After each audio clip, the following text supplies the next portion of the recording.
Yes, Redson TV kwoli webale kubanga okyagoberera omukutu gwaffe yonna gy'osinzira okubanga gy'otulabira nyongera okwebaza gwatambula naffe ebbanga lyonna kyokola kya mutawaana nnyo wabula ate gwatanaba kubanga osubscribinga nyongera nawe okujjukiza nti kkirira wansawo olaba ekigambo subscribe kikwateko kwata kade ka notification obeere nga tomisinga nsonga yonna olwaleero nkuleetedde ensonga za Ssaabasajja Kabaka ze simanyiiko njagala nfune bulungi nnyo kuleetedde ensonga za Ssaabasajja Kabaka ze simanyiiko wabula nze njagadde nkuleetera ebigambo by'abamu ku bannayuganda abalina obubaka bwabwe era njagala obuwulize bulungi nnyo era ntandika ne disclaimer nti ebigambo by'ogenda okuwulira ku mukutu guno si byaffe abaddukanya omukutu guno si byange nga Ssekinnoomu wabula bigambo by'abantu Ssekinnoomu nkuŋŋaanyizza wano abantu bakambwe bannayuganda bakambwe buli omu alina eddoboozi lye era nkuleeteddeko ebimu ku ebyo bannayuganda bye bagamba era njagala obiwulirize nzije tubeere nga tweyongerayo bw'obanga tonaba kubanga osubscribinga kikole kirira nsawo olaba ekigambo subscribe kikwateko kwata kade ka notification obeere nga tomisinga nsonga yonna ebintu nga bino tujja kwongera okulongera binoonyerezaako butyawe bifaanana tubeere nga tubikuleetera bw'obanga waliwo ekitali kituufu nga kyetaaga okuba nga kimanyikibwa tujja kifuna era bwe tunaba tukifunye tujja kikuleetera naye sofa ebigambo bino bye njagala osooka owulirize nga tetunaba kubanga tugenda mu maaso n'ensonga endala zonna era nja kukusaba gwe atanaba kubanga osubscribinga kikole eya subscribing nkwebaza genda mu comment section teekamu obubaka tubuulire ensonga zino gwe ozimanyiiko ki ensonga zino ozimanyiiko ki ntuufu oba si ntuufu genda mu comment section teekayo obubaka otubuulire wosinzira okubanga woolabira otubuulire n'ensonga zino ekitono ekyo kyozimanyiiko ate tubeere nga tweyongerayo sooka owulirize kanzije mbeere nga ate nkutwala mu maaso mpola mpola. Katikkiro leka kutuzannya kazannyo ogambye nti bwe yabadde ava okujjanjabibwa n'atuuka ku kisaawe Entebbe ne bamuzaayo yamaze kuzirika n'omuloola n'omuzaayo eri gy'ava Kabaka wayagamba titaliiyo ate gw'otugamba tije yazze dwaliro kiye wamutaddemu olwaleero luno lwennyini tubuulire otulage Kabaka mu ddoboozi lye maanyi ge oba naawe oli muwambe fanga omusajja yima gy'oli yogera tyoli muwambe baganya kwogera bakwogeza tutegeere kinawe oli muwambe naye tuli bakoowu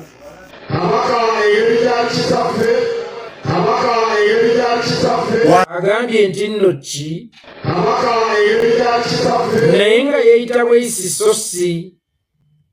bannange waliwo enjawulo wakati w'olulimi oluseeredde n'olulimi oluseerezeddwa Ssaabasajja Kabaka teyeeyita taata wa Buganda wabula ye taata wa Buganda. Abaganda tetufugwa ne Kabaka tatufuga wabula tukulembera bukulembezi bw'ova n'ozanyira ku Kabaka oba olungi abavubuka ba Buganda ne Buganda yonna gwe Tano Mayiga twagala Kabaka waffe nga mulamu obanga kibulaaza era obudde bwonna bwe tusaleko emmenga wano bulaaza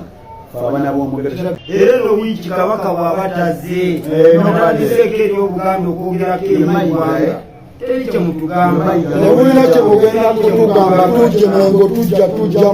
mu wadde oli omuliga n'omutta era okubeera mu kifo ekyo n'omutta n'omugwe okitegedde Mayiga ojja kudduka Uganda emisinde Katikkiro Mayiga abaana bamulazeeko yabadde asuubira okugenda nti nagenda kusangayo abantu bangi namungi w'omuntu yatuuseyo sewo nga tenti zonna ziri empty omanyi omupiira gw'amasaka engeri gye gukwatako abantu babeera bangi kyadalooza wano nawo kigenda kubeera kyekimu kumbe information yatuuse dda ku ground abantu bamanyi nti Kati Mayiga yeefuula Kabaka abantu bamanyi nti Kati Mayiga mu State House gwe bayita Kabaka n'oba nga ofunye appointment okuva ewa Kabaka nga kwetaaga mu lubiri Mayiga atuwa order n'agamba bali ku gate omukkiriza kuyingira era bw'otuukayo bakugamba sooka ogenda ofuna olukisa okuva eri Mayiga kati nno information etuuse ku ground era tuli basanyufu nnyo nti nno Mayiga mutandise okumulonda tusimanya agenda kululawo omupiira temugendayo tusimanya yomugenyi omukulu tusimanya VIP temugendayo mumuleke atuukeyo Entebbe ziwanirize bwelaba tenti nga bwe ziri empty lalaba ekisaawe ekibale kirina okubeera nga kijjuddemu abantu kiri empty webale nnyo okumulaga nti nno si gwe Kabaka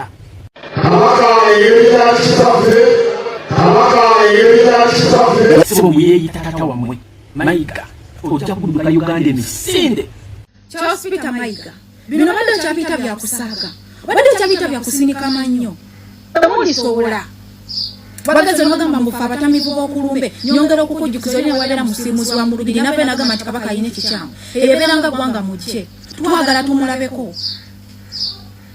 gwe gwanyi gwe Ssebafayo n'agamba nti wemunankwata obulungi nga mumulaba twagala kujja kulaba kabaka abaganda ebbanga lyonna ebayisirizaamu obubi nga kabaka wewe kabaka yavangayo n'ayogera ku binyaga mu Uganda najja wano ne batta abantu najja n'ayogera twagala kino okunoonyereza lwaki abantu bwe bati bafa naye gwe byonna ebaddewo amataka we bagamba statement z'okola nti abagamba bajja tuuka bagende abantu bagamba ssente mu gavumenti ogamba tibane okugumiikiriziganya bano twabazimba mwazimba babbi ku Museveni engeri gyatulugunyizaamu abantu buli lwe balajala bwe noovayo n'ogamba gavumenti ya Museveni yali yaddeko okusinga kwenziri ezaaliwo imagine omukulembeze w'abaganda be batta bwe batyo bakoomu ayogera bw'atyo ngenda kuwa omulanga eri abaganda Muzeeyi Magala baani mwenna bakasululinga bane temutukulemberamu mutwegatteko nga tutwala amakulu wa Ssaabasajja Kabaka enteekateeka zaffe tetulina gwe tugenda zikwasa tugenda zikolerako nga ssekinoomu buli munnayuganda kimukakatako okutegeka ne tumakinga mpaka olubiri deti nga tuziseetinze bulungi ababa Buganda bonna baba kwene temugaamu kigambo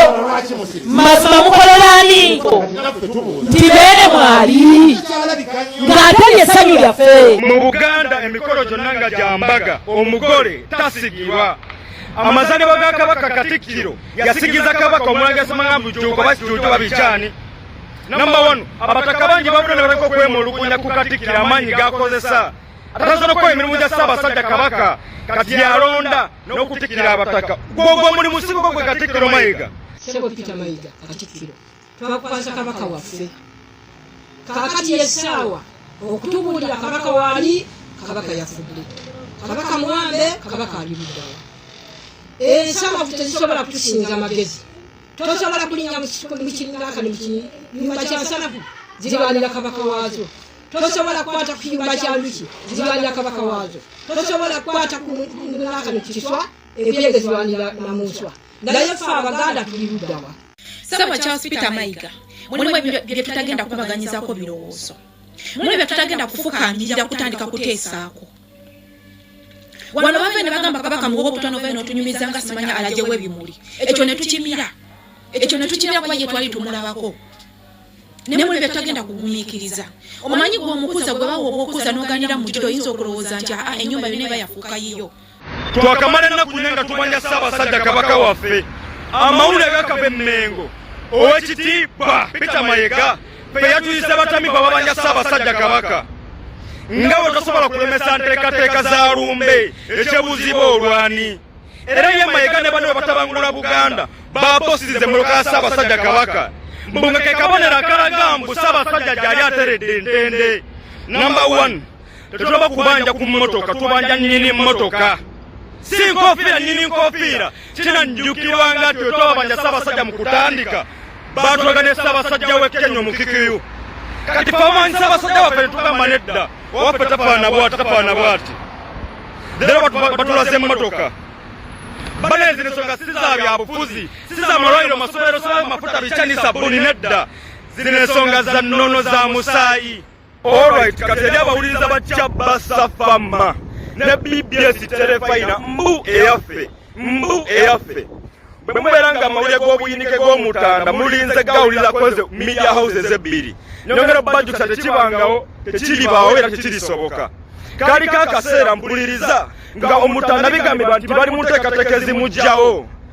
nti bali mu nteekateeka ezimuwa obutwa bakwasa media houses zino zennyini ebbiri gavumenti y'emmengo ng'ekulirwamu Peter Mayiga ow'ekitiibwa Mayiga omanyi ayagala ebitiibwa n'abaana natulimbalimba n'alimba Obuganda mu Kabaka gyali ateredde entende twagana mukubako ekimunye Kabaka wallahi tasiime na kutulabako nga kakiddwa okutulabako kati ssebo ow'ekitiibwa Peter Mayiga yavaayo n'atunyonnyola mbu endabika Kabaka gyali alabikamu ng'alinga ali ku mugo gw'entaana mbu jasi yalinamu an allergic reaction batyo bwe yatunyonyola ku BBS nezo zikyabba Safama zaabwe bwe batunyonyola kakati nyongera Bajjukiza tannavaayo na kutunyonyola Kabaka waali gusinze beene naye Mayiga tubulire Obuganda bwakola ki Kabaka waffe bamugasa okubanga tannasima kutoka okuva mu nkuuka ne ku mazaalibwa galembe kutulabikako tasiimye era tumayera kukakatulaga Kabaka waffe gyali. Horizon TV kwoli ebigambo ebyo biwulidde si bya mukutu guno si bigambo byabaguddukanya wabula bigambo by'abantu sekinoomu. Tusazeewo tubikuwe obiwulirize gwe bitapute nga bw'obirabye bivunule nga bw'obitegedde. Wabula bwe batonaba kubanga osubscribinga nyongera okujjukiza nti kkirira wansawula ekigambo subscribe nga bulijjo kikwateko okwate ne kade aka notification abeere nga tomissinga nsonga mulimu n'agambye bo bagenda Mmengo era mbu bagenda kutwalira Ssaabasajja Kabaka amakula era ne bategeeza nti abakulu ab'ebitiibwa abali abakkiririza mu Bwakabaka okuli Kasujju Lubinga Muzeeyi Magala n'abantu abalala nga babagamba mbu mutuwerekere buwerekezi omuwulidde oyo abyogedde mbu mubawerekere buwerekezi wabula temubakulembera. Ebyo bwe bityo bitambudde kansubiro biwulidde bulungi wonna wosinzidde okubanga wotulabira nyongera okwebaza kyokola kya mutawaana nnyo bwe batonaba kubanga osubscribinga kikole kwata kade aka notification nga nako obeere nga ate kakuyambako okujjukiza singa Red Zone TV ebeetaddeyo ensonga yonna tuwuliziganye ate mu updates ezigenda okubanga ziddako.